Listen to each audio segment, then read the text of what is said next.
Holy shit, guys, let's fucking go. Let's go. I'm actually surprised that I haven't thought about this in a while, but you might see your boy in the Hall of Legends Uzi thing since I've always been a vocal Uzi fanboy and I played against him a bunch. So you might see a familiar face with a bowl cut. Change my scene? Oh yeah, that's true. All right, boys. Let's check this out. Uzi is the next Hall of Legends guy. 传奇该如何铸就？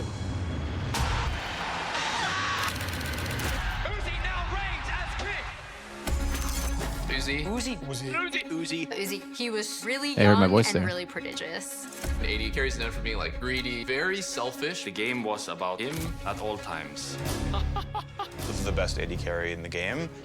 Incredibly Best AD carry of all time. mechanically gifted. He's going for every trade. He's fighting for every farm. He's playing like a psycho. Whoa, that's dude.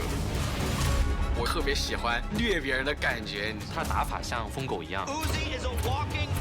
근데 우지를 보고 캐리가 이런 거구나라는 Everyone loves a wonder kid. 这肯定是会有一个，就是有一个利弊的一个衡量的。 Only person to reach 2 finals and have 2 losses to his name. Uzi is denied another title. 太多次觉得可以的事情都没有做到， People wanted to see him lift a trophy. 就觉得自己还可以赢一切的对手，我都不会怕。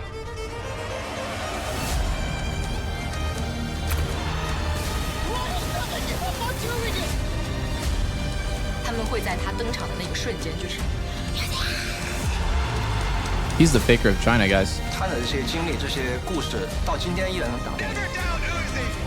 I'm pretty sure he's the most People popular player in see China. that there is more to it than just doing what's expected of you.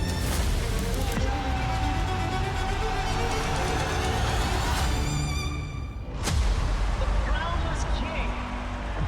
Now reads the world. Wow, that was sick. That was fucking sick. I did this interview for Hall of Legends so long ago, I barely remember what I said, but I'm sure that I feel the same way now as I always have. And they asked me like what it was like to lane against him, what it was like to watch him, what his style was like what was different about him. I could talk on and on about it, but Uzi was just different. He was just different. Like, he basically was the most extreme version of AD carry that maybe has ever existed in pro play, where it was just literally every single team was built to protect the ADC, right? It was ADC 1v5 with like 4 bodyguards. This guy was, but like, it sounds bad when I put it that way, but he was like good enough to make it work. Obviously, you could say, oh, he wasn't good enough to win worlds with it.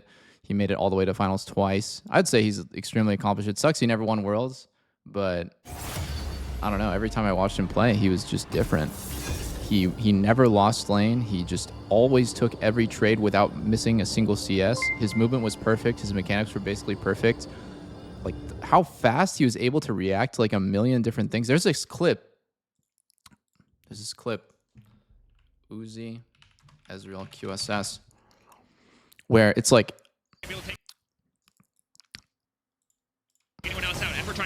any other player would never have done it that fast.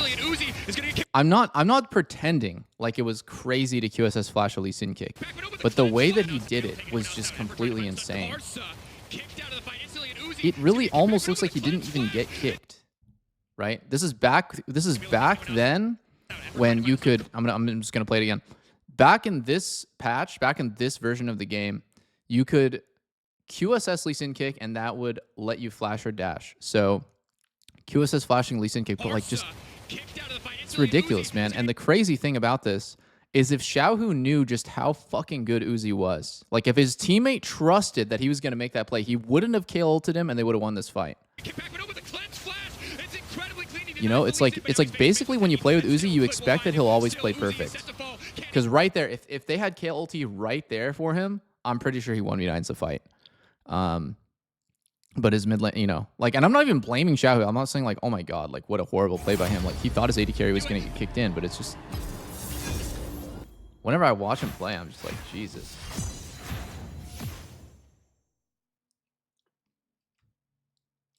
Those plays back then would still be crazy impressive right now. Fucking like 5, 6, 7 years later. That's how you know it's crazy. Am I getting one too? I don't know. I have no idea. And I don't really think about it much. Ever since like, I mean, no matter what, there's probably going to be like some sort of backlash because on one hand, it's like, are you going to take the most accomplished players of all time? In which case, it's just almost always going to be just Koreans, right? It's going to be like, from China, it's going to be like Mako, Ming, Xiaohu, and Uzi. And then from Korea, it's going to be like 30 players. That's just because the Asian players have accomplished way higher highs and like dominance at a level that like NA and EU never has. And then, but if you're going to talk about like, okay, if you're going to pick like 1 or 2 people from each region, then sure, I might get one. And then I think people will just probably be upset about it. But I don't really care, to be honest. I don't really think about it. I guess there's an element of like, oh, if you're in the Hall of Legends, you get to sell skins so that there's like a monetary incentive to do it, but I don't care. And I don't think anyone who gets selected for Hall of Legends is like rubbing their hands together like, nice, now I get to, you know, promote a skin bundle and get a percentage.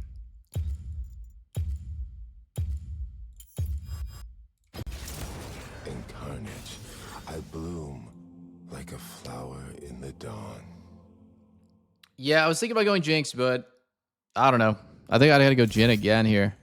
It's a bit unfortunate, but I have Sona, so I can't play something that's like too shit in lane since she's hard scaling. I think from NA, right? Like I think from NA you can make an argument for me and Soren, and then maybe on the next level would be like Sneaky, Meteos, Aframu, and Xmithy, and Pobelter. Those 5. Am I missing somebody? Jake's probably over them, to be honest. I actually, you know what? Putting Jake on the same level as everyone. But like, I'm just imagining like old legends. And for me, they're all in a bucket. Yeah, you could separate them and tier them out a little differently. But like, I just think about legends who have an extremely long career. Some guys said High, and I think High was really, really good. But I also think what matters is longevity. And by the time franchising came around, High was kind of just captaining like a pretty fucked up Golden Guardians roster and ended up, I think, switching to support at one point. And it was just like his longevity wasn't as much, in my opinion, as like Sneaky, Afro, Xmithy, Pobelter, Jensen. Jensen's in there for sure. But then, you know, once you expand it past the first like 1 or 2 people from each region, I think it becomes like there's a lot more fuzziness for who can get it. And how many fucking Hall of Legends are they really going to do? Let's be honest here, guys. Like the less people in it, the cooler that it becomes. Like if you start adding like 7 or 8 people from each region and just like Afro, you get one. Sneaky, you get one. You know, like everyone gets a Lambo, everyone gets a Hall of Legends. Then it becomes a lot less cool. Because I can think of like 10 people from EU that I would give it to. Reckless instantly, Perks, Caps instantly, Wonder, Yankos instantly. Who am I missing here? Maybe Mickey X. Literally the entire GT roster I just listed off. XDD. Who am I missing here? Maybe you could say, yeah, Baus. Yeah, but like, you know, if you're only gonna pick like one person from EU, I think it might be Caps. I would probably put Caps and then just kind of leave it. You know, just leave it. Let it sit there for a while. Reckless is not up to Faker or Uzi's standard, mate. But I think, okay, like if they're gonna do one from each region, not a single person is going to ever match up to Faker or Uzi from NA and EU. Like, you know, I just don't think so. I think it's kind of almost insulting to put Caps in the same boat as Faker. But like, if they're gonna do one from each region, it's fine.